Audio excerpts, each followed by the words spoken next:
Il y a mille et une façons d'organiser ses produits d'artisanat, que ce soit pour le tricot, la couture, le scrapbooking, la peinture ou le dessin. Donc, tout dépend, comme d'habitude, de l'espace que vous avez, de la quantité d'articles à organiser et de votre budget, évidemment. Donc, aujourd'hui, on vous parle de 3 façons pour ranger vos produits d'artisanat et ce sont vraiment des méthodes très générales qui pourraient s'appliquer à n'importe quel art de votre choix, peu importe c'est quoi. Alors, restez avec nous pour en connaître davantage.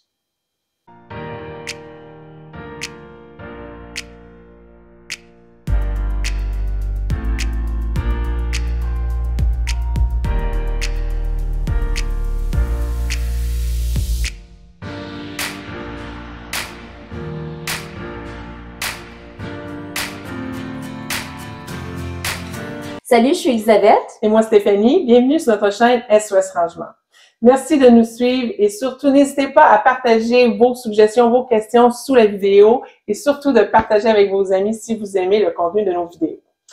Aujourd'hui, on commence tout de suite avec la première méthode qui est l'organisation par couleur.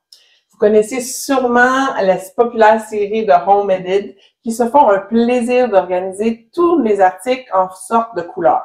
Ça nous donne un genre de sentiment de bien-être. On dirait qu'on voit un arc-en-ciel en avant de nous. Hein? C'est vraiment, il y a comme une sorte de suite logique quand on organise par couleur. Oui, en effet.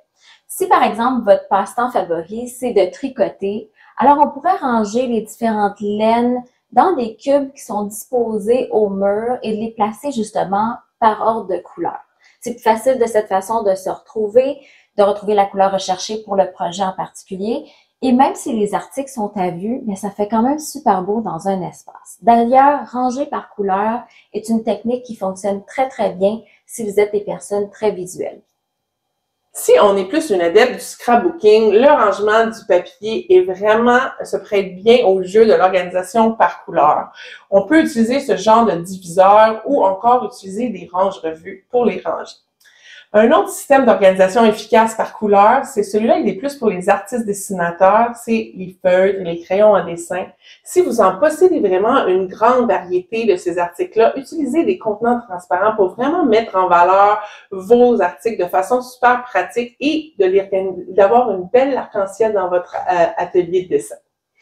Vous pourriez aussi organiser pour les divers tissus pour vos projets de couture dans une genre de bibliothèque ou comme un classeur. Fait que dans le fond, vous entourez dans le fond vos tissus dans des cartons, autour d'un carton pour bien les ranger et les exposer. Donc, comme vous voyez, cette technique d'utiliser l'organisation par couleur est vraiment accessible pour beaucoup d'arts différents et c'est tellement agréable à regarder en plus. Passons maintenant à la deuxième méthode d'organisation des articles d'artisanat, l'organisation selon les matériaux. Si vous faites beaucoup de bricolage, vous savez qu'on a toujours plein de petits bouts de papier, de rubans, des boucles sur des cadeaux, des bâtons de popsicle, des boutons pour plein de projets d'art. Hein? Vous savez, ça traîne tout le temps partout.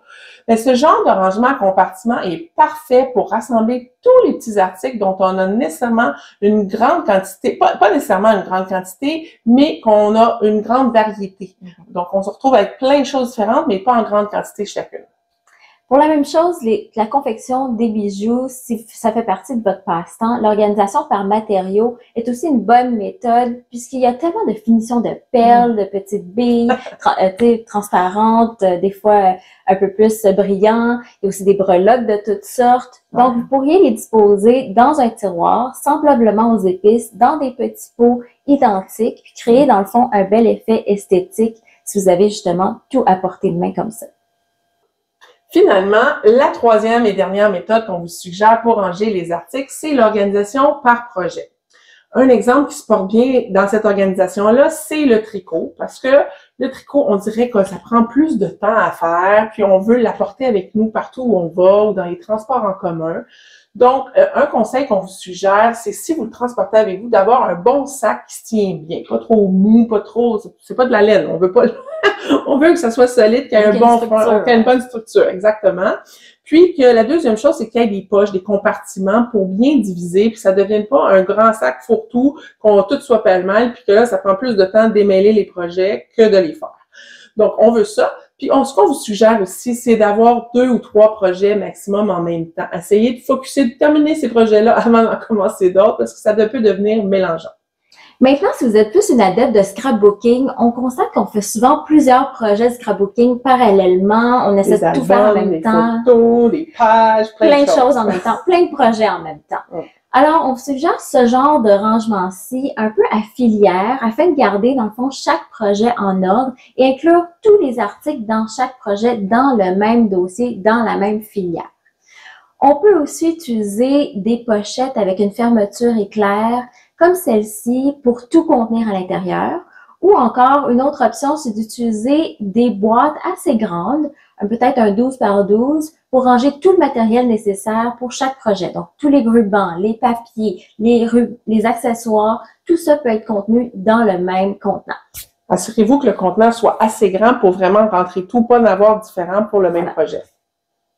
Comme on vous le disait au début, il y a plusieurs façons d'organiser son artisanat. Il suffit vraiment d'essayer différentes options pour voir qu'est-ce qui vous convient le mieux. Cela étant dit, rien ne vous empêche de combiner toutes ces méthodes, donc soit par couleur, soit par matériau ou soit par projet, ou l'ensemble de ces trois-là ensemble. Alors sur ce, on vous souhaite de super belles séances de créativité. N'hésitez pas à nous partager laquelle ou lesquelles de ces méthodes-là vous utilisez vous-même et qui fonctionnent super bien pour vous. Et surtout, si vous avez besoin de conseils en rangement, en organisation ou en productivité, nous sommes Stéphanie et Elisabeth, les passionnées de SOS Rangement. À bientôt! Bye!